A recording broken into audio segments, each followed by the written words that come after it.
That's it. We're in.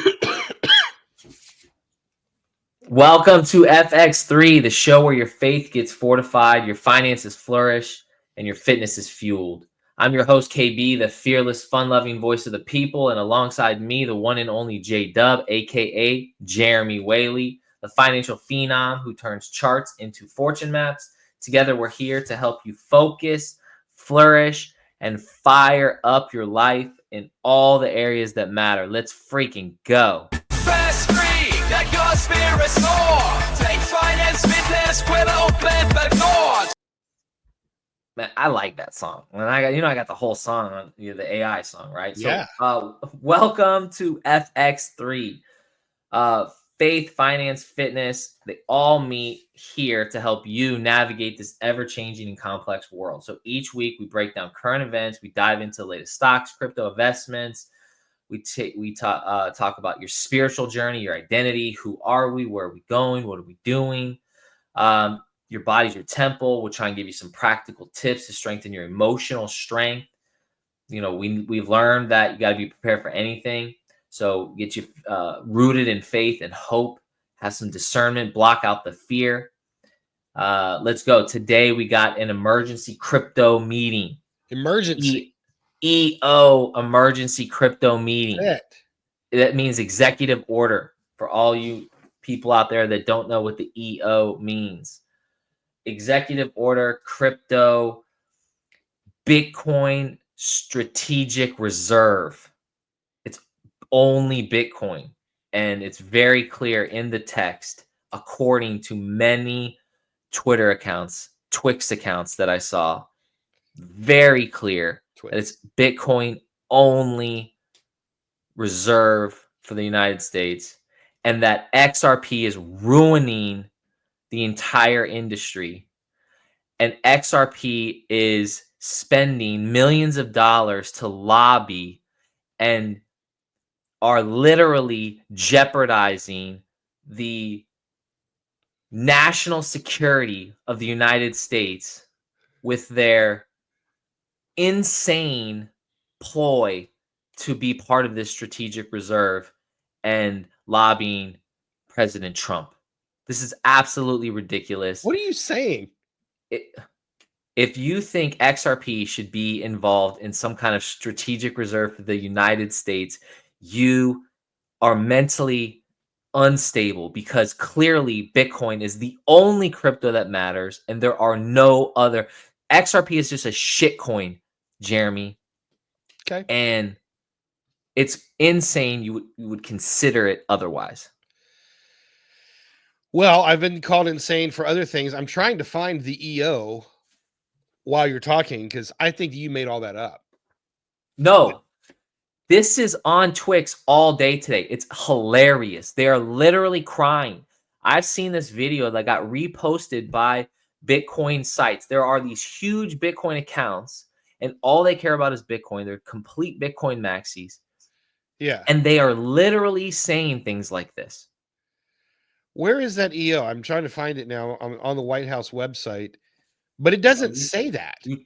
You text it to me. I know it doesn't say that. I understand. Okay, so what you're quoting is you're quoting X accounts where you have knuckleheads that are out there. Probably they're AI that are doing it. These are real humans. They're absolute retards. And they think that they're Bitcoin maxis. And it's either just FUD, right? Like they're doing it on purpose.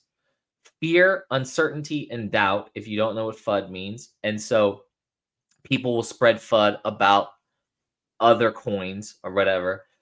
And there's this cognitive dissonance, because I am even friends with some Bitcoin maxis. And for 4 or 5 years, they have told me I am insane. You need to sell all your XRP. It's absolute trash. Why would you hold that shit? You need Bitcoin, and you should leverage your house and buy more Bitcoin. And it's Bitcoin, Bitcoin, Bitcoin. It will be $1 million tomorrow. And if you don't own any, you're an idiot. And now they're freaking out. Whew, man, there's so much pressure. They're freaking out, dude. And it's all over Twix. And they are. And the crazy thing is I was going through the comments, and they're getting called out. The comments are over. XRP is the most popular coin on the planet right now.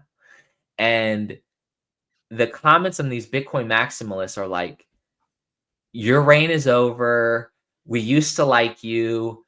We actually thought you cared about us, but it's very clear you only care about your Bitcoin bags. You don't care about anybody else. Right. And it's not even true. They're literally making up lies, because in the EO, it's very clear. It doesn't even say he's going to do the strategic reserve. It says we're going to evaluate if we should do a strategic reserve. Right. And you text me it, so if you want to find it quickly, it would be in our text thread. Well, that's what I was looking for here. So it's called the might be Strengthening American 10,000. Leadership in Digital Financial Technology. And basically, you know, what it is just basically saying that the United States is going to be a leader in digital currency, digital technology. Does it say Setting a digital position. assets? I think is the Yeah, phrase. it says the digital asset industry plays a crucial role in innovation and economic development in the United States, as well as our nation's international leaderships. Therefore, the policy of my administration to support the responsible growth and use of digital assets, blockchain technology, and related technologies across all sectors of the economy, included by, and then it goes through a whole bunch of stuff. And, you know, unless you really want me to read it. No. But some of the key things that it does is it wants to promote individuals and private sector entities. And it wants to protect, this is important, you know, Section 2 is promoting and protecting the sovereignty of the US dollar, which we saw that followed up today. And I have that pulled up to talk about, including through the actions in the promotion of development and growth of lawful and legitimate dollar-backed stable coins. This is really, really important. And I think maybe that's why Bitcoin people are freaking out. Personally, I have a different take on it, which we'll talk about in a second. But they talk about promoting open banking services. So we can talk about that because that's actually a big thing with the whole world. So like Bank of America can custody my XRP now, and I don't have to have it at Coinbase? No, it's not talking about that. There was an EO about that, though. About Bank of America? No, about financial institutions can now custody crypto. Like, it was illegal before. They couldn't, and now they can. Yeah, so they're opening. Essentially, what they're doing is they're opening up crypto. They're saying the United States is going to be the leader in crypto. And yeah, like I think the Basel III kind of thing, right? Where like now the rules changed, and then banks can hold more gold than before, and it's a tier 1 asset or whatever. And crypto was never considered an asset on their books, and now it can be.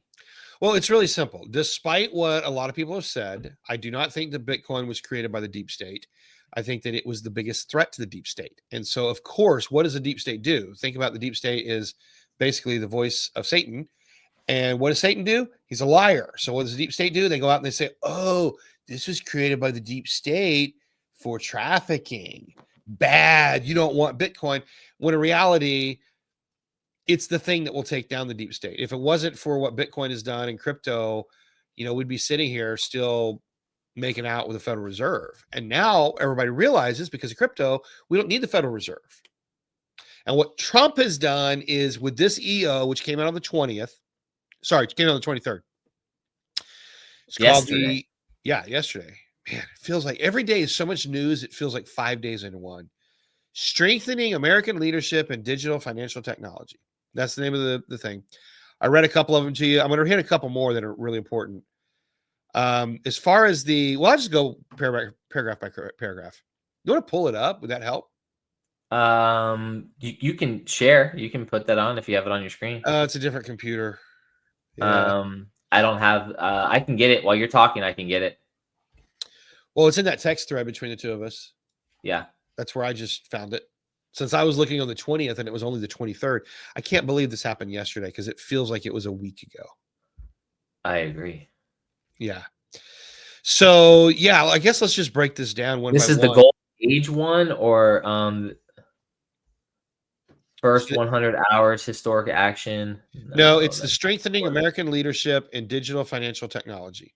Yeah. Oh, we didn't even talk about McAfee. I'm going through our our text, and like the That's the McAfee thing. It's like guy. everything is so fast. Like we could do one of these. Yes, We could talk for 2 hours every day and have more stuff to talk about. this is so true. But my voice won't sustain. I mean, I hope it sticks out. I'm sorry that I keep drinking. Yeah, man. As long as let me I screen promise it's share. not vodka. Oh, is it like only vodka? No vodka. It is zero vodka. I don't drink alcohol. I think you know that, but I never That's drink. good. Yeah, me neither. All This right, you is can see my water. screen now. Yeah, I just want to defend myself. This is water with electrolytes, and it's a blend of Ultima. Do you like Ultima electrolytes? Sure. I think Ultima is the greatest electrolytes. Okay. Although I bought another one at the Nutri Shop called Salt, and it's like 1,000 milligrams of Himalayan salt with some other electrolytes. And I know you think Himalayan salt is aliens, but Nephilims. you think it's a Nephilim. So I'm hoping, since it's Nephilim, that maybe it will give me a superpower. Okay. Actually, scratch that. You know, you can just chew Himalayan sea salt too, or Celtic salt. Well, But I did have like, a realization. I know this is a total rabbit trail, but we have this whole home water filter, and it takes everything out. And I realized that the water that we drink actually has no minerals in it. So I pretty much always put something in our water because it's got no minerals in it. yeah, because it's filtered. Does it get the fluoride out? Everything. Yeah. Okay, that's good. Yeah. And then we have to rechlorinate our toilets because they turn brown because there's nothing in our water. It is perfectly pH balanced 7. There's nothing in our water. It's just water. Okay. Then you pour some electrolytes. Yeah. Some kind of trace minerals. But well, that's what this other stuff is supposed to add. So I'm playing with stuff right now. See how I feel. Minerals. Okay. All right. So let's go through this thing here. I'll kind of read on the screen now. Excuse me. The digital asset industry plays a crucial role in innovation. We've already read that. Is therefore the policy administration to support it. So section 1, protecting and promoting the ability of individual and the private sector entities alike. This is important because basically what the deep state has wanted to do, and really what a lot of what the SEC was trying to do under the great Satan, Gary Gensler, and I don't know how much you want to talk about that, but I think he's one of the worst creatures ever to walk the face of the earth. What they were trying to do is say, you recently called him your nemesis. I think he is a terrible human being. Yeah. Like he is the financial version of Anthony Fauci. He is a terrible human being. Did you see what Trump said about Fauci today? Yeah, he can pay for his own security. That's so great. Why do people not like Trump? How much money does Fauci have? Why do we have to pay for his right? Well, he owns security? Wuhan. Anyway, all right. So basically what this first paragraph is it's giving us some rights. It's saying, yeah, you can self-custody. Yeah, okay. And that's another thing. I don't know if it's in this piece or the other one. I've read so many in the last 2 days, but he's also talking about basically removing the regulation that DeFi exchanges have to collect your personal information. Did you know about that? No, here's your thing right here about stablecoins. Yeah, so there it is in the stablecoins.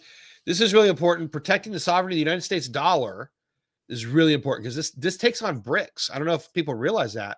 Yeah. I was under the impression, I really was thinking for the last several years that the United States would get absorbed into BRICS and that maybe the BRIC would become our gold-backed currency of some sort. I don't know. I've played with different ideas, but basically what Trump's done with this and a couple of other things that he's coming out with, he's reinstituting the US dollar as the world reserve currency. And he's called BRICS out by name. And he's even mocked the reporters. He's like, you don't even know what BRICS is, do you? And the reporter's like, yeah, we know. He's like, no, you don't. You don't know what BRICS is. But if you're a country that's associated with BRICS, you don't want to do that. You want to be aligned with us. And people call it bullying, but what he's doing is he's keeping the dollar from collapsing.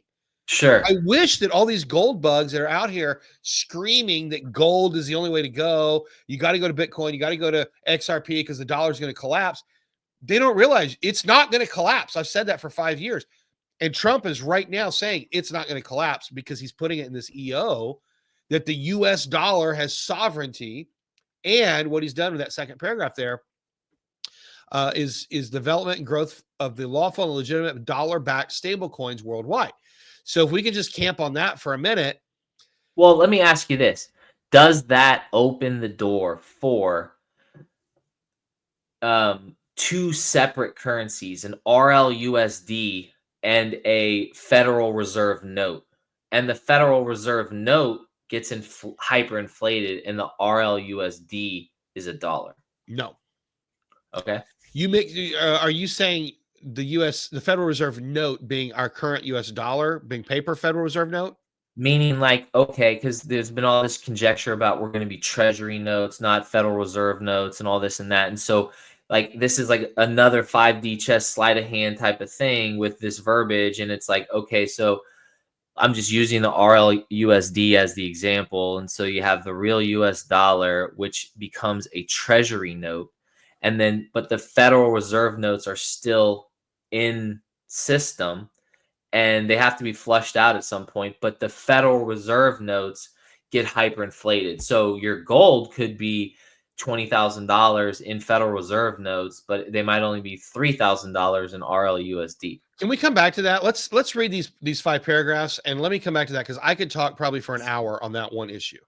Yeah. Which we don't want to do. But so paragraph 3, protecting and promoting fair and open access to banking services for all lawful or law-abiding citizens. See, Trump, if you went to 2019, Trump was anti-crypto. I don't think he quite understood it yet. His sons, certainly Barron has played a role in this, and I think Eric has been a major purpose for or major mover or shaker for this, possibly Don Jr., I don't know. But they got debanked. And if you listen to Trump back a year ago, maybe 8 months ago, when they talked about the World Financial Network, I think that's what they're calling it, they came out and said, when Eric did that press conference, he said our family was unbanked. Yeah. They would not let us bank. And they realized we need an alternative to this banking cartel that we call the Federal Reserve. Now, how many people watching this do you think understand what I just said? Do I need to go into the Federal Reserve as a banking cartel?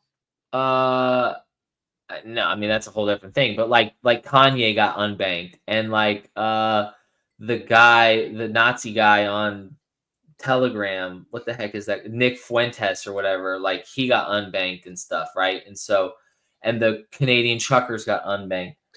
Yeah. And so what he's stating here is basically you can't do that.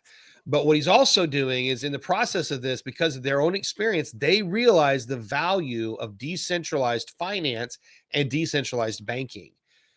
DeFi is a first turning concept. We are in the middle. I've been calling this the regenesis. We probably need to do an episode just on regenesis and fourth and first turning. But DeFi is the future. Decentralized finance and DeFi banking. Probably, I think it will be a variation of DAOs, which are decentralized autonomous organizations. So if you don't understand that language, I'll just go slower. Decentralized. There is no central figure. Federal Reserve is centralized. Decentralized means there is no central figure. Autonomous, it runs on its own. You don't have the opportunity for human corruption. Network of nodes and that sort of thing. Right. Okay. And then organization is it's basically the whole organization. Mm-hmm. So I think paragraph 3 here is really, really important. And I think as much as anything, that comes out of Trump's own personal pain. The deep state, they overstretched. They put so much on the Trump family that he's writing all the laws to basically block them. It's pretty epic, actually. I think so. Yeah. So paragraph 4, regulatory clarity. We have not had regulatory clarity. This is why XRP was tied up with. Well, right now, there's only 2 coins that have regulatory clarity, right? You talking about Bitcoin and Ethereum? No, XRP. Yeah, it has some, but Bitcoin as a and whole, XRP are the only ones that have literal clarity. Bitcoin is not a stock. Yeah. XRP is not a stock. Well, Ethereum has some clarity too, because they had already established case law on that, I think. Okay. I'm not an attorney. I don't know all the case law, but that was one of the things, one of the arguments XRP made was they had already established Ethereum was not a stock. So why did we cross this over? But I think paragraph 4 is more about the overall industry. It's about, we've got to provide regulatory clarity Just read it. And certainty built on technology neutral regulations, frameworks that account for emerging technologies, transparent decision making, and well-defined judicial regulatory boundaries, all of which are essential to supporting a vibrant and inclusive digital economy and innovation in digital assets, permission, blockchains, and distributed ledger technologies. Technology neutral regulations. This is like the term in the GCR or whatever is also like the even playing field. So like this is the even playing field for crypto, which are why maxis are so mad. That's exactly it. Yeah, I guess. I don't know. I can't explain the Bitcoin maxis, as you want to call them. And without going far down the rabbit hole, there are a ton of AI bots that pose as real people on X. Tons of them. Oh, sure. But I'm just saying, I've seen the videos, you know what I mean? Okay. Like, and I feel like I'm pretty good at this point. You can, no, that's not an AI. That's an actual guy. He's literally crying because he's being a little bitch about because his Bitcoin's not going to pump like he thought it's going to was. Bitcoin still they were expecting Trump to say, we have already created this strategic reserve with Bitcoin, and we will be buying $1 trillion worth of Bitcoin every quarter for the next 10 years or whatever. And like, that's what they were expecting it to say. And now it doesn't say that. And they're like, this cognitive dissonance has taken over, and they're going through like the 5 stages of grief. And it's like, but the Bitcoin Act does say that. The Bitcoin Act that Cynthia Loomis pushed out does say 200,000 Bitcoin every year for 5 years, giving the U.S. Treasury a total of 1 million Bitcoin. That's working its way through Congress right now. That didn't have to be in this executive order.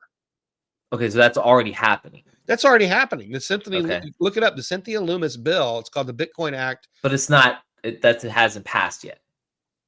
Not yet, but it will. And this paves the way for it. That's why I don't get it. I mean, the Bitcoin people and the XRP people, in either case, you got cults.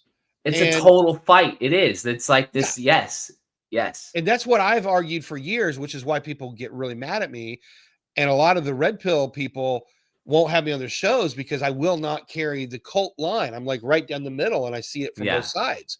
And I see the economic pros and cons. And I can actually make the freaking economic argument for fiat currency, which I may not philosophically believe in, but there is a philosophical reason to have it. Sure. So that just upsets people because people are more interested in their dogma than they are about the truth. No, I agree. And there's cognitive dissonance on both sides, on all sides. All right, let's keep going here. Paragraph 5, taking measures to protect Americans from the risks of CBDC, the central bank digital currencies. This was so big because basically he's saying that no to the Federal Reserve CBDC, like yes, the Fed coin. Yes, exactly. And he's saying yes to the broad, decentralized blockchain open market. Yes. And what Bitcoin people don't realize and what XRP people don't realize, the very utopia that they are screaming has to happen is the very hell that they don't want to happen. If Bitcoin became the alternative to currency, it would just replace one cabal with the next. If XRP became the number one currency, it would replace one cabal with the next. We've got to have a diversified playing field. And that's the legislation. That's what this isn't legislation. This is an EO, but so that the government's not picking winners and losers, the marketplace is picking winners and losers. Not even that. I mean, can you imagine there's 100 billion XRP, but about 55, 58 maybe are in circulation. And most of it's held by Ripple Labs and Garling House and those guys. Or whatever. Right. So imagine that XRP is now worth these crazy numbers that they say.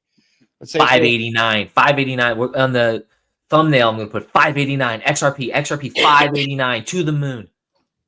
No, but they say $1,000 or $10,000 or $100,000. You know, it's going to be worth more than Bitcoin. They don't understand what they're saying. If they did that, then you would literally create multi-trillionaires in the leadership of quadrillionaires, right? Like not even trillionaires. And they would be worth more than the entire U.S. government. We're not going to do that. Trump is not going to give them that power. So get over it. Yeah, because they do have a ledger nano with a quadrillion dollars on it. Right. All right. So the rest of this EO, let me just scan it here before you go through it all. It's basically defines the terms. We don't need to read all that. It revokes the EO 1460 14067.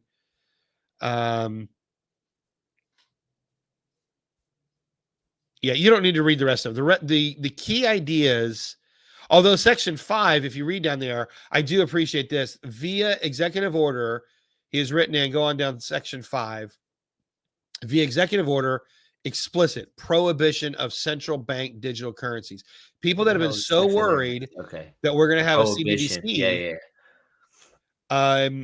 Yeah. He's emphatically prohibited the CBDC. Sure. So I think that's great. That's what we want. Yeah. Yeah. All right. So go back up to the initial where we had the first terms of the contract here, section 1, purpose and policies. Let's go back to paragraph 2 there. Promoting and protecting the sovereignty of the United States dollar. That's paragraph 1. The next one down. Right. Next one down. Next one down. Paragraph 2. Oh, paragraph 2. Understood. Yeah. It's the 2 I's. Little 2 Roman numerals. Double I. Okay, got you. Double I. Got you. All right. So here's what this is special about. And I don't know if you can bring this up quickly, but I will send it to you via text and then you can maybe pull it up. So this is all happening in the last 24 hours. What Trump is doing here is he's establishing the U.S. dollar's dominance. You asked a question. You said, so what if RLUSD, that's Ripple Labs US dollar, USD, that's a stable coin that Ripple Labs has created.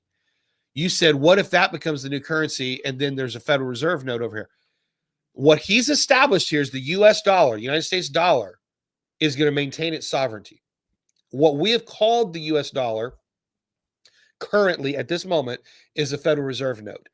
What in these circles of NASARA, QFS, global currency reset circles, what they've referred to as a future version of the U.S. currency is a U.S. note, which is basically backed by the Treasury and backed by gold, U.S. Treasury note.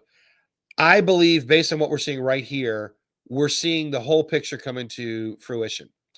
And that whole picture looks like this. The U.S.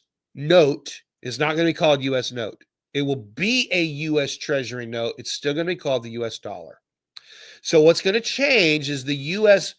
Federal Reserve note is going to just change on the paper. We'll get new currency and it says U.S. Treasury note. But the public, everybody do with all them old ones. They're just kindling. Take them out of circulation. Yeah. So the Federal Reserve notes will go bye-bye. The new Treasury notes will come in. Hello. We will call all of them rainbow currency. No, rainbow currency with JFK on it. No, it's BS. With digital chips in it that can be tracked per the QFS. You're gonna make me start cussing. Nut jobs. Sorry. Well, that's what's been said for 4 years. Pull up your other this one. Thing? No, the EO. Oh, gotcha. So this is Yahoo Finance now reporting that Tether and these stablecoins are tied to the US dollar specifically. They already kind of were, but this is really taking it to a new level. Yeah, we're back to the EO. Yeah. Because I'm harping here on the first sentence, promoting and protecting the sovereignty of the United States dollar. What he's saying right there, we are not going to go to BRICS. The US dollar is going to reign supreme. We are not going to let the US dollar collapse. Read between the lines. No switch of federal. I'm sorry. The reserve currency, the global reserve currency will remain the dollar because that's been the FUD for a decade. I mean, literally in 08 longer. In 08, that was like China. The yuan is going to become the Federal Reserve currency. I literally bought yuans in 20 years ago, and when I started buying gold. And they're like, you better get the yuan because overnight the yuan is going to become the global reserve currency and the dollar is going to be worthless. This has been going on forever. Yeah. And it's not true. So the US dollar is going to maintain its value. It's going to maintain its position of authority. Trump's going to make sure of that. And what you see right here is the legitimate dollar-backed stable coins worldwide. So what he's doing is he's saying the stable coins will be based on US dollars. Which they are now. Which they are now, but he's writing it into we're the leader. He's establishing dominance. Oh, okay. So like if you're in China or Europe or whatever, and you're in Europe, you would use a USDC or an RL what is it? RLUSD or a Tether. And what he's saying is those are going to be based on US dollars.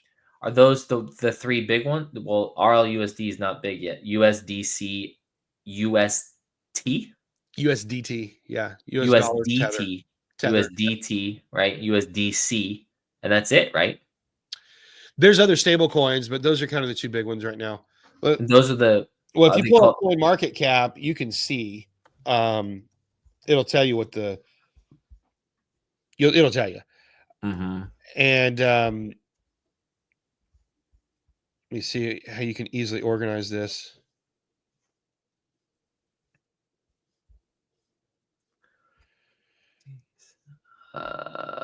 Yeah, pulling up just stables. Yeah, just pull up stables if you can. I don't know how to do that. That's what I'm saying. I see Tether.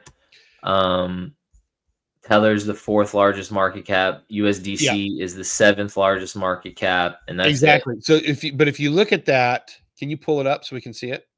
Yeah. But what I don't know how. Just pull it up as it is. Yeah.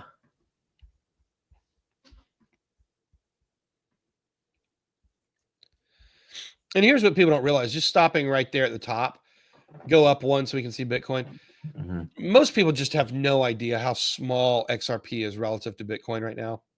I mean, even being the 3rd largest, it's 179 billion as opposed to 2 trillion. Like we've got a long way to go. Sure. People don't realize how big 2 trillion is. That's a lot. It's a lot. Well, the entire global financial liquidity is going to flood into XRP overnight, and the market cap will be. I'm going to explain that. If your listeners want to know the truth, I can explain what is happening because I see the puzzle now. But I think the listeners want to know. I don't know if they do because they've bought into XRP, expected it to go to the moon. Here, scroll down. The moon is $10. Buy it $10. I'm out. $10 is the moon. I mean, it's actually incredible. If you bought it at 17 cents and you sell it at $10, it's a great move. Right? It's phenomenal. Yeah, I ain't trying. But you have all these people that they bought $100 worth of XRP because some knucklehead out there said if you buy just one XRP, you're set for life. Yeah, but it's not true. It's just not true. All right, so you go down to USDC. It's the 7th largest. It's got 52 million or billion, excuse me, 52 billion in market cap. Half the size of Tether. Yeah, and Tether's 139 billion. Those are the two stable coins. You can see the price. So what your listeners may or may not understand, Tether is 0.99997. It's basically $1. Yeah. And USDC. But they're not a literal dollar. Like Coinbase honors USDC at a literal dollar. Right. But it's not. Right. It does fluctuate. You can even see over here. But I think what we're going to see is these stable coins established as being pegged to the dollar. That's what I interpret that EO to say. All of them or select ones? The ones that are willing to go through whatever the regulatory demands are. Which Tether won't pass, will it? Well, they might clean their stuff up. Okay. Yeah, they can clean it up and still pass. Because Tether is $139 trillion, right? No, $139 billion. Okay, $139 billion for Tether. They have that much cash? It doesn't matter. I mean, I would one-to-one. Like I understand it's not like physical cash, but they have to have reserves for that, right? Well, It's they're not going to have fractional reserve baking here. they're going to have a percentage of reserves probably, but it really genuinely doesn't matter. But it's You have to understand supposed to be though, right? Like that's how these are set up. Like USDC claims that they have $52 billion. No, they have 52 billion in circulation that represents $52 billion. So they print them out of thin air as their fiat then. No, it's pegged to the US dollar. It's Yeah, but like it's a before, derivative. Think of it as a derivative. yeah, but from what I understand, and obviously I'm willing to be wrong here, I'm just whether that's what the market has like convinced people like me of or what, but I thought they're supposed to have they can't just print because that's the whole FUD on Tether tied to Bitcoin is they just print Tether, buy Bitcoin, pump Bitcoin, sell Bitcoin, right? And rinse and repeat. It's all big laundering. That's the FUD been for years on Bitcoin and Tether that that's a laundering cycle. And USDC is like, no, we don't do that. We have $52 billion. I don't think they actually have the reserve of 52 billion because here's the thing. What if we have a surge? This is one of the challenges. Let's say that stable coins are a holding ground. Okay. It's a place to hold your cash for a little bit. So let's say that Bitcoin surges to 120,000 and you want to get out of Bitcoin and cash it out. You don't actually go to Federal Reserve cash. Some people do. But most people are going to go to USDC or USDT. Go to a stable coin. It sits in your crypto account like cash. It's pegged to cash, but it's not actual physical cash. It's the crypto equivalent of that. Yeah, but So so the how did volume Tether for become that, so powerful though? Like to me, they're super. If they don't have any money, I don't get it. I thought they're supposed to like, and that's the whole thing is that they just recently moved. It's all a big scam. If you've done any research into Tether, that these people like try and find their actual location, and it's a fake, and there's no actual location where like their their tax returns are I have a signed. Like it's secret just for you. You can just stop right now because I'm going to stop you. And everything that you're describing right now is actually the entire U.S. economy for the last 100 years. The entire fiat. global economy. But that's what I'm saying. It's fiat.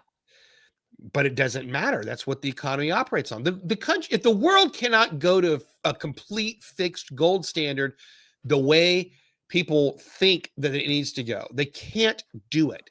They Okay, would so not it's okay. So understand. I'm just learning that I've been duped, and It's not so much that you've been USDC duped as much as you've and bought into a theory that's not reality. It can't be reality because one of the key things is we need elasticity. If we went to a hard gold back, but I'm not talking about the whole US economy. I'm talking about the stable coin specifically, that it the stable doesn't coin. matter. Okay. Think about index futures. You know what index futures are? Yeah, this is big gambling. Is it going to go up? Is it going to go down? No. It's a futures contract based on the market index. Okay. Okay. If you buy, let's say you buy S&P futures. If you buy S&P futures, then yeah, you're gambling that the market's going to go up. If you short S&P futures, you're gambling that the market's going down. Okay. Yeah, but you're not actually owning the shares. You're just There's no betting shares to on. own. That's what I'm saying. You're just betting on in a month where will the price be? Right. And so, but here's the question. Is real money made? Yes or yes? Yeah, real money's made. Is real money lost? Yes or yes? Yes. Is there any stock to settle in the futures contract? No or no? I just gave you the answer. No, No. Okay, but because I'm the not. index doesn't have any stock in it. Oh, I see what you're saying. So there's Okay. certain So futures contracts that are cash settled. yeah. Indexes are one of If them you because if you were shorting or longing an actual company, you could then own the shares if yes, you okay. but But futures are a you're saying on derivative. index, there's no like index note. Exactly. That's what I'm trying. Okay. That's why people come out and they say, well, first of all, almost all futures, just across the board, almost all futures are cash settled. Meaning they never take possession of the underlying whatever's under it. Understood. Okay. So even pork belly futures or wheat futures or cattle futures or whatever, the vast majority, 95, 98% are never taken delivery. And so when somebody comes out and they say, oh, you look at gold and silver and look at the short positions of Bank of America, these are futures positions. They're not short those shares. Oh, they can never cover them. They're not expected to. It's cash settled. They're never going to take possession of it. It doesn't matter. And so the real Tell them why economic you idiot, mad, son. what? Tell them why you mad. Tell them why you mad. Okay. My job is also to keep this conversation steering, and I want to give the listeners. I just left an open loop. I just said the real economic idiot, and you cut me off. Yes. Do you want to know who the real economic idiots are? Well, right now it feels like me, but No. I will listen. The ones that say that a futures derivative contract affects the underlying supply. And then they try to go out into the world and say, because of all these open interest, there's quadrillions and quadrillions of derivatives, and it's going to ruin the system, and everything's going to blow up, and it's going to be a domino effect. And exactly. That's my point right there. That's the FUD that's been going on for a long time. FUD. And so you can sit here and you can look at all these outstanding open interest for gold and silver and whatever and say, well, the underlying gold and silver has to come up to this value. No, it doesn't. Yeah. Because there's no actual demand for the physical.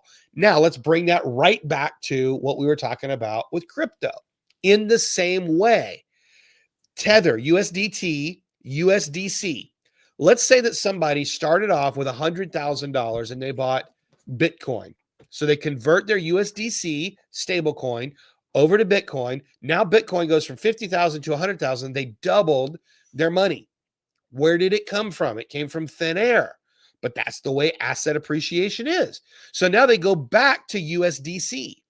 What are we doing? We're holding it in USDC.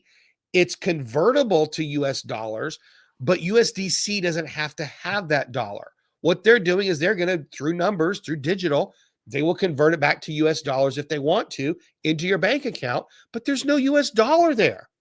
Where are you going to go pick up your dollars? It doesn't matter. You're not trying to get a real dollar. So the people that are saying, oh, you don't have 100,000 real dollars to back it, it doesn't matter. It's a derivative. It's based on something. Does that make sense? It does. This is modern day economics. It's not that modern, but yeah, it is modern, but it's, we've been doing this for years. 100 years. Yeah. Yeah. And so then people say, oh, well, where did it come from? Well, where did any of your money come from? Asset appreciation. Yeah. Oh, so if let's go with a hard model of the world here. The hard model of the world is every dollar is backed by gold. And there's exact precise amount of gold for every dollar. Well, guess what can no longer happen? Inflation, but expansion can no longer happen. So now the problem is somebody goes and they buy $100,000 worth of Bitcoin. Bitcoin goes to $1 million. They want to cash it out. Where did that 900,000 come from? We're going to convert it to cash. Oh, all that cash, you just created $900,000 out of thin air. Now you've got the gold to back it. You created it out of thin air.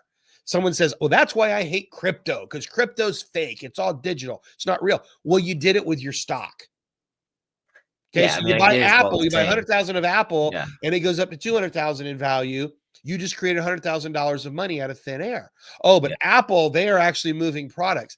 But where or the same with the house or whatever. It's the way asset appreciation works. And well, so in a society that has inflation, because that's kind of, in a society, period. Sure. So the problem with gold is it can't expand. If you have a fixed amount of gold, there's no expandability. Okay. There's no contraction. There's no expansion. Well, what do we do? The EO came out. That's the conundrum. And the EO came out. We're all waiting. XRP is going to the moon. $5.89 a token. $10,000 a token. And how do you position yourself as an investor? These are all very, very different questions. And because you're gonna say, well, the chart says that, buy this trend or do that. But this is all fundamentals, though, no, right? This is actually more fundamental than fundamentals. What I was talking And about tonight. and just speculation on we kind of have to speculate on who's going to benefit from So this. come back to your executive order, and I'm going to Yeah. explain the QFS. And most of your Yeah. listeners, if they know what the QFS is, they're not going to like my explanation. Okay. But I don't think any. Yeah, I I'm think right. sure some rabbit holes on Telegram. People know what QFS is, but Yeah. I know what it is. Are you going to share the screen? For with what? The executive EO? order. Yep, the same Yeah. one. That paragraph is so important for the people who've been trying to figure out the QFS. That paragraph explains it. That paragraph explains it. And you led me down some rabbit holes that are really important. But let's keep it as simple as we can. Yeah.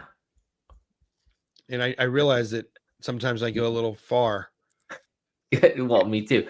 Can't Go help where on this? Still Right looking there. at the okay, the protecting the That sovereignty of paragraph the United right States dollar. there. That's the one that's highlighted. Promoting, protecting the sovereignty of the US dollar. What that is doing is it's saying all these stable coins will be tied to the US dollar. So now the US dollar is not going to collapse. I'm telling you, US dollar is not going to collapse. Mhm. All the stable coins, USDC, USDT, and we'll lump into that now RLUSD, Ripple Labs USD. Yeah. RLUSD is a new stable coin that Ripple has released, runs on the XRP blockchain. They're tied to the US dollar. Now let's project this out. The new US dollar will no longer be a Federal Reserve note. It will be a Treasury note, still called the US dollar. Yeah. But printed on the piece of paper, instead of saying Federal Reserve note, it will say US Treasury note. Okay. And behind the US Treasury note will be a sizable amount of gold, whatever that size is. A gram? Yeah. An ounce? Okay. Whatever. Okay. Sure. There will be So an it amount is of gold tied to gold. Yeah, it's because right now the ruble or whatever is tied to a gram of gold or something like that. In doing that, Uh-huh. that paragraph right there is the piece that has been missing from all the speculation about the QFS. About XRP and the gold. About XRP and being stuff. backed by gold. Yeah, it's the RLUSD that's backed by gold. It's not even so much that, it's tied. We got to be careful with the language. Backed by Equivalent and tied to are different. Yeah. Okay? RLUSD, being a stable coin, will be tied to the US dollar.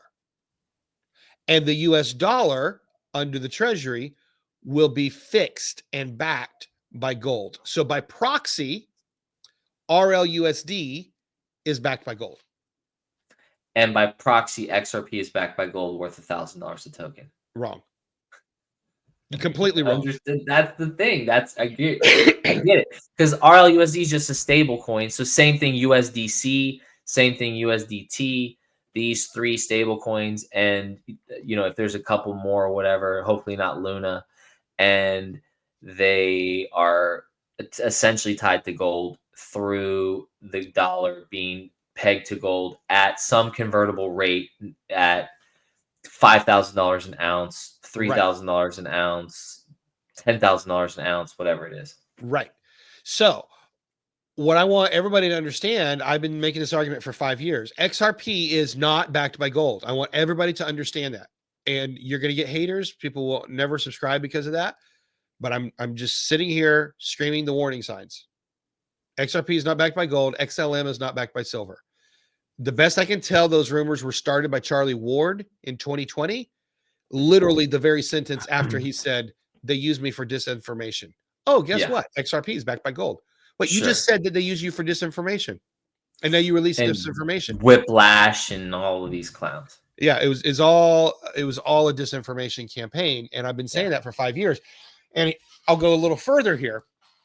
But people bought XRP holding on to it this whole time, thinking it's the QFS, it's going to be part of the system and blah, blah, blah. It's going to be backed by gold. And at minimum, they've participated in a 3, 4, 5, 6x.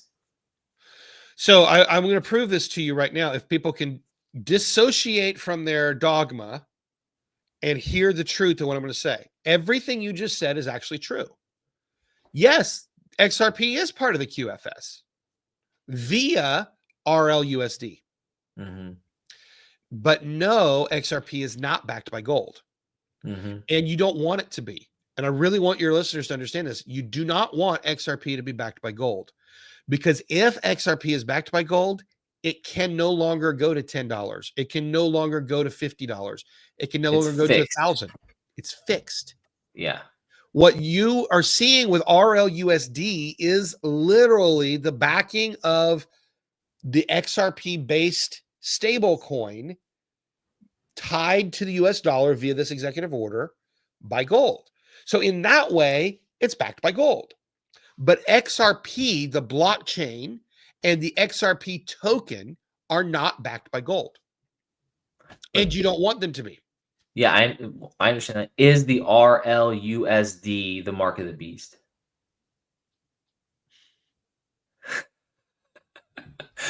Because I mean, people are gonna go somewhere with this, right?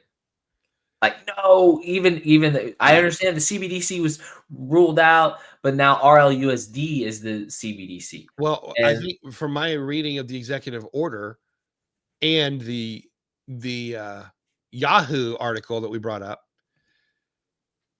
if you're going to say RLUSD is the mark of the beast, then so is USDC, so is USDT, so is all crypto. No, just stop the FUD, stop the fear. I have another friend, Kevin, and he always tries the same crap on me. It's like something about the guy's named Kevin just want to go to the worst case scenario. I think it's great. I'm a crypto guy, so I'm in this space. I think this is cool, but I am in this to make money, and I think it's going to change. The blockchain and all that is big deal. Oh, this is bigger than the internet. Yes, but it's been clear, obviously, through these cycles that you have these ups and then downs and ups and long period, right? So you got to sell to make the money, because ultimately it's the RLUSD or the USDC or the USDT that you're going to want, right?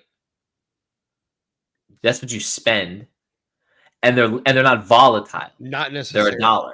This is where your listeners are really their head's gonna explode. Not necessarily. But you're a trader. You would have already told me to sell XRP. If I bought it at 50 cents and I held it to 3, you were like, well, you could have sold it here and then bought back here and told sold you it a week here. ago to buy more. But yeah, Understood. we also said sell at, when it went over whatever it was, 250, 260, we saw the signs that it was going to slow down. And then when it continued, said, yeah, jump back in. Yeah. So, okay. So here's what's happening. If we're not careful, your listeners are going to say, oh, so do I go buy RLUSD? Do I go buy USDC? No. What they're looking for is, where do I put my money so that it grows? That's a different question. Yeah. A much different question. Which is in tokens like XRP, Bitcoin, Ethereum, XLM, these coins, and they will grow, but they go into parabolas and then they correct. Exactly. And so you're either going to hodl, which you hate, and you're just going to dollar cost average for the rest of your life, which is probably a good strategy. And if you just dollar cost average arguably forever on these things, in 10 arguably years, either way, I'm not a fan of just dollar cost average and hodl. But not of stocks. Like, if you're doing it in XRP and you're doing it in, tokens that you believe are part of the future, it's not a horrible strategy. It's a different show. Okay. I know that you want to be like, no, and which is I'm blocking the rabbit trail. Sell, which is good because we're at an hour. Sell the parabola and then buy back in when it drops. I want to trade the trend. But let's see if we can close some of these loops, because we opened a lot of loops, and I hope, what I don't want to create a lot of confusion. I really want to close these open loops. What I love about these EOs, US dollar, I believe, is going to stay strong. All of these stable coins are going to be tied to the US dollar. Now, this was not in the executive order. I'm projecting based on what I know and based on my own contacts that have been involved with this. The US dollar is going to become backed by gold in a variation. Now, there's an open loop sitting there because I said just 10, 15 minutes ago, if we go to gold standard, where's our expandability? So that's kind of an open loop that I need to close up. And actually, it's one of my big questions, but we'll come back to that. Let's go back to the whole thing about derivatives and futures and all that stuff. All of these ideas of derivatives, you have to realize they're financial instruments that you can use to make money. And they are important. They're used for more than just speculation. You've got to understand that. When people complain about short sellers, they don't understand the function of the short seller. But it's also leveraging against, like, hedging, right? Like, at some point you have to hedge. To some degree, just hear what I'm going to say before we try to draw the conclusion. Derivative instruments have a purpose, a very important purpose. So you can call it hedging, but let's say, let's go in the world of futures for a brief moment. If you buy today what you would do in the future, or if you sell today what you would do in the future, you say, why would I do that? You can call it for hedging, or you can say it's for planning purposes. So let's say that you're a cattle producer and you want to lock in the right rate of cattle today. Why would I want to do that? Well, it's going to take me 9 months to raise my cow. But if I know today I'm going to sell this cow for exactly this price, I know my margins. I know what I have to work with it. You say, well, why would somebody buy the cow at that price? You're going to sell it today at that price. Why would somebody buy it? Well, the meat processing plant, they need to know where they're going to get their cattle. And they need to know what that price is locked in at. In the world of inflation and all this chaos that we have, meat processors need to know, I got to run my business. So 9 months ahead of time, they can agree upon a price that they will buy or sell at in the future. Now the farmer can raise the cattle within that margin. The meat processor can run their operation within that margin. They have done today. This is what a futures contract is. I do today what I'm going to do in the future. There's a function for that in business. It's more than just hedging. It's a planning function. Think about Most people don't think of. I never thought of it that way, and most people don't think of it that way. Of course they because don't. you just think of it as a bunch of, cocaine-filled brokers in New York, sleazeball, and this Wolf of Wall Street crap around, and versus, like, that's a real live scenario of how, normal everyday business people have to use these tools. What I just described to you is the function of futures. And obviously it gets taken advantage of, and it gets snowballed, and then there are cocaine-filled people on Wolf of Wall Street doing it. That's a totally different piece of it. But I understand, but they're just taking advantage of what it's for. Right. Your average everyday cattle farmer that's buying and selling futures is a cattle farmer buying and selling futures. Yes. Because they need to plan their business. It's not like the movie trading places. Right. Now, carry that out a little bit. Here's the challenge. You don't always have a cattle farmer or a meat processor to be the counterparty. Enter the speculator, the trader. What does a speculator do? A speculator comes in and says, I'm never going to take possession of these cows. I'm never going to actually sell these cows or buy them. I'm just going to trade the derivative product. Speculators are essential. Your average everyday person loves to hate on speculators. They say, oh, they just shorted the market. It's futures traders. They're ruining it. No. Speculators provide the liquidity for those farmers and for the meat processors to run their operations. If it wasn't for the speculators, you wouldn't have liquidity. I like your view, J-Dub. I like you breaking this down for us. Thank you. Well, this is the way that financial markets work. Now I'm going to go a step further. That's why you're the financial phenom. That's exactly it. Phenom. And that's actually the jet that I want. I want to buy an Embraer Phenom. I didn't even know that was a jet. Okay. It is. Okay. Spelled with a awesome. PH. Yeah. It sounds awesome. It's an awesome as long as I can get a ride. Yeah. Well, I want the 300. The Phenom 300 is bigger than the Phenom 100. Okay. Or maybe the Honda jet. I don't know. Anyway, side note. So let's come back to crypto for a moment. Crypto, one of the reasons, I'm just curious, people that are watching this, think to yourself, do you have a favorable or a negative view of short sellers? I'll ask you, Kevin, favorable or negative view of short sellers? That's a very good question. I would have never even thought of it until the whole Robinhood thing and the GameStop thing and the AMC thing and the meme stock thing, and then it became this like they're bad guys. But Well, before that, I never really thought about it. But that was not the first time that short sellers were bad guys. I remember, what year was it that Obama was running against McCain? Was that 2008? Sounds right. Yeah. And we had during that summer, gas got really, really expensive. You remember that? No, but gas got really, really expensive. sure. And over that summer, I remember people like Bill O'Reilly on Fox News screaming at the television, as passionately as I screamed that XRP is not backed by gold. He was screaming at the television that the reason gas was so expensive was because of futures oil speculators. And I remember screaming back, "You're an effing idiot, Bill O'Reilly," because he was. What you never heard 3 months later, when the price of oil came crashing down, you never heard Bill O'Reilly out there saying, "Thank God for the short sellers who drove the price back down." Okay. Short sellers, generically speaking, are given a bad stamp of approval. They say, "Oh, they're betting against the U.S. economy." When things go down, they always blame the short sellers. They say, if the short sellers weren't out here driving the price down, then my price would keep going up. This is flawed economics. And I'm going to show you exactly what the world would look like if we didn't have short sellers. You want to know what it would look like? Okay. Cryptocurrency.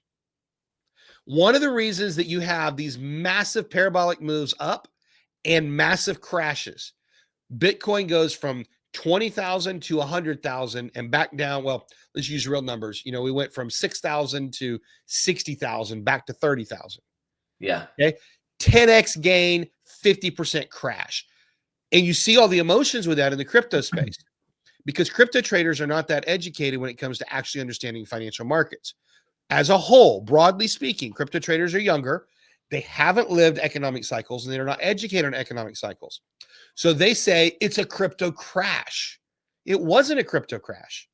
It was a natural economic cycle that happens in a boom bust cycle when you don't have short sellers. Mm-hmm. If you had short sellers all along the way, what would have happened is at 20,000, people would have been shorting Bitcoin. At 30,000, people would have been shorting Bitcoin. And what the short sellers are doing is they're providing the liquidity for those long buyers who are wanting to go long Bitcoin. But since there's no one to sell to them, guess what happens? Price goes up and it keeps going up and it keeps going up because everyone's hodling. One of the hodl flaws of hodling is you get a boom bust cycle. When everybody's hodling and they refuse to sell, you don't have a natural economic free market to move through. And so that's why you end up with a tulip mania bubble or a tech bubble or a crypto bubble. And what happens when you have a bubble? It has to go bust. It pops. And it's not that you can't short crypto, it's just really, really hard. And so we don't see very much trade. Yeah. Yep. So the very reason that we have the parabolic moves up and down in crypto is the lack of short sellers. That would stabilize everything. Okay. Well, that's so then if you know this, then you can position yourself to ride that parabola and sell it because you have more opportunity for exponential gains in crypto because of the lack of the short seller.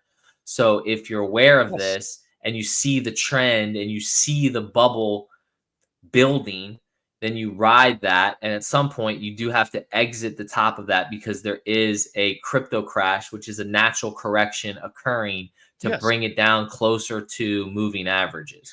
Yes, and that's why I don't like the dollar cost average philosophy, because what you're doing, if you're the person that buys at the top and you think I'm just going to always buy $100,000, or let's use a more realistic number for most people, I'm going to buy, $100 a month, no matter the price. So you buy some when Bitcoin's 100,000, you buy some when it's 50,000, you buy some when it's 30,000. You're not getting a good value for your dollar when it's at 100,000.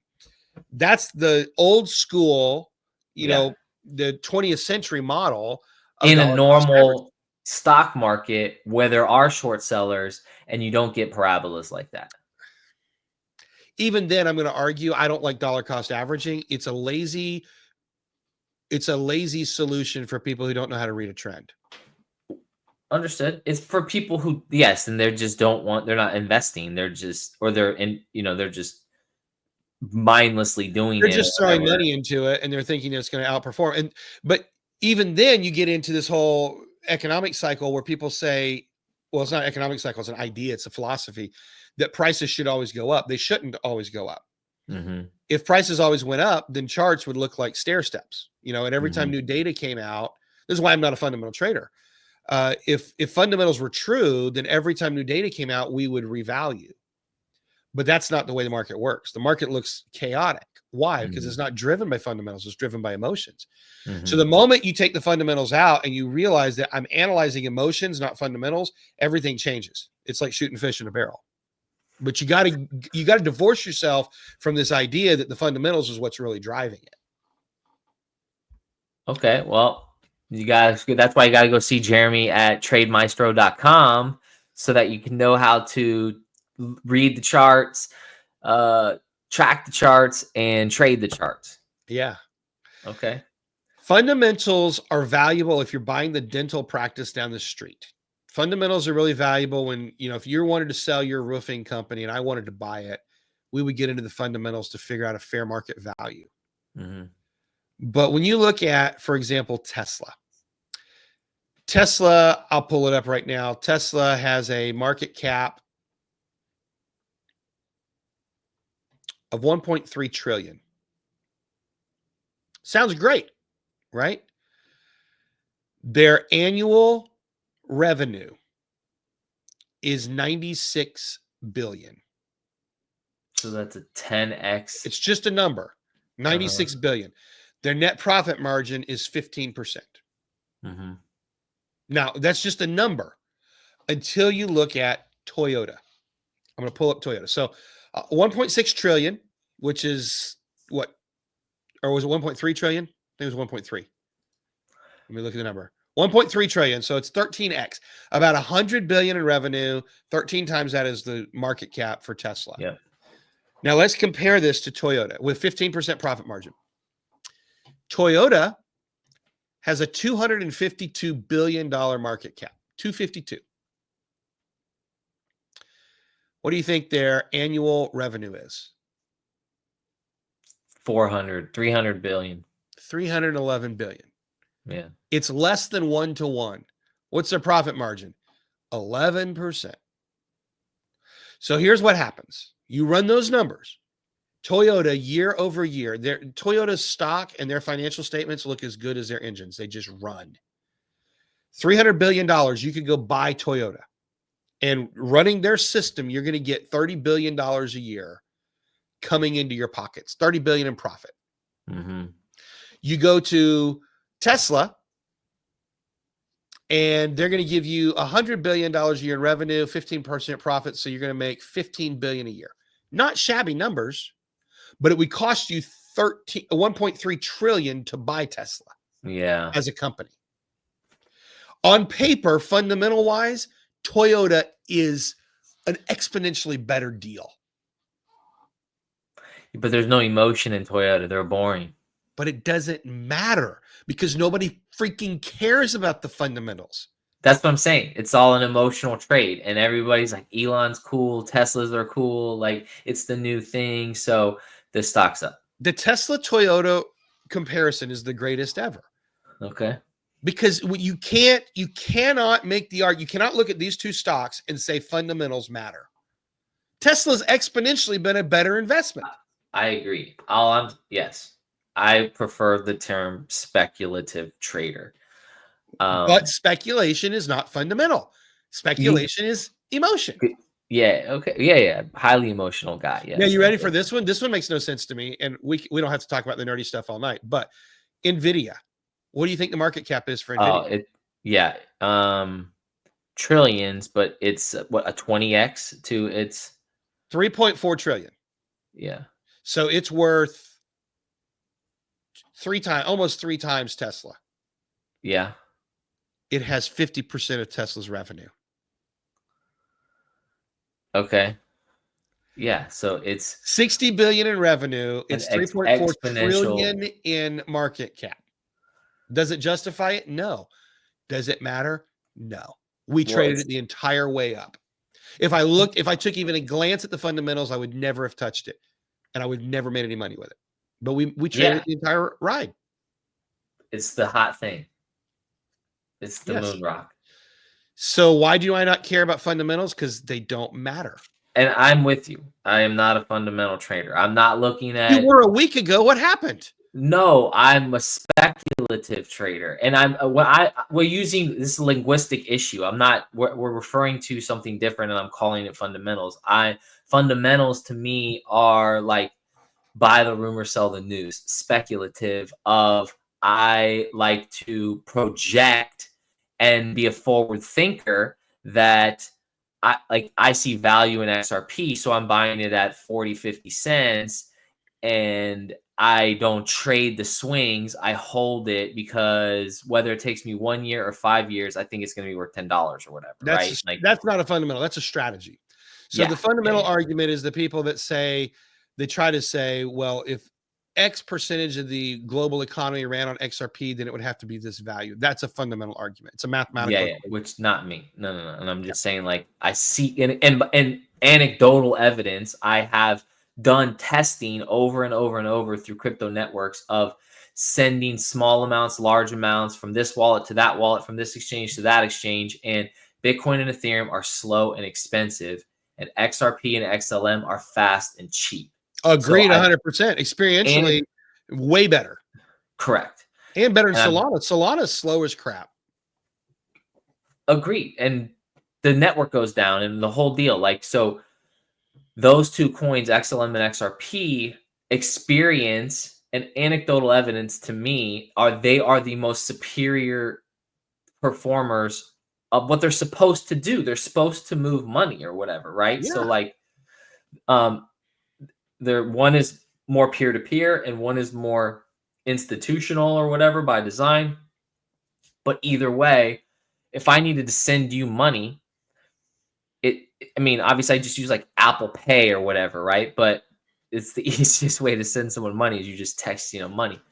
But that's the idea of why I like crypto so much. And like, if you move it around and test it, I've learned that's why that to me is my fundamentals, right? Like, but that's a more. user experience, and it's a very valid one. And I'm a huge fan. People who tell me that I poo-poo on XRP, it's not true. I love XRP. Yeah. I love the technology of XRP. What I poo-poo on is the lies that it's backed by gold. Yeah. But I love the technology. I'm so with you on that. Then didn't you go to what could an estimated value be? One of the things people don't realize is it really does come down to just basic economics. Well, market XRP cap has 100 billion minted tokens. Yeah. Unless we burn half of them or 2/3 of them or 9/10 of them, you cannot compare Solana with XRP because Solana has a fraction of it and Solana has more than Bitcoin. Bitcoin has a fraction of a fraction. Yeah. Understood. Those are fundamentals. Those are fundamental arguments. Yeah. And I'm good. All right. We're pushing an hour 15. Now we're talking about the stuff that I love. I can talk for 20 hours. I know. And I can tell you got all juiced up when we start talking about this stuff, which I love. To all your viewers. I guess it's our viewers. I mean, this has become our thing. This is our show, man. Yeah. No, yeah. I appreciate you coming on and hanging with me and talking about this stuff because you bring a perspective that I don't have and an experience that I don't have. So I think it's awesome. I appreciate it. You got any parting thoughts for us? Nope. It's I guess I do have a parting thought. It could seem, if people are still watching at this point, it could seem overwhelming, all the stuff that I talk about, because I do have a lot of experience in this space. It's not as scary as people think. And I want to say this. This is a really, really important soundbite. You don't have to understand crypto to benefit from it. Yeah. And you do not need to live in the fear that if you don't understand it, that you're going to be left behind. You're not. 99% of the world is going to continue operating through some variation of banking like you're used to. And you're going to go swipe your debit cards and it's going to run through your Wells Fargo or Bank of America or whoever your bank is. And behind the scenes, you'll have technology that's moving the money. And that technology is probably going to look a lot like RLUSD moving on the technology rails of XRP. But you're never going to see it. So don't fear it. Don't fear it at all. It's just like in 1995, America Online brought the internet to the layman. And now you open it up and you have a user interface and you click it and you can read news and you have absolutely no idea how HTML is operating in the background. HTML is the technology. That's the coding language of the internet. And in 1995, if we were to tell everybody you got to learn HTML to use the internet, people would freak out.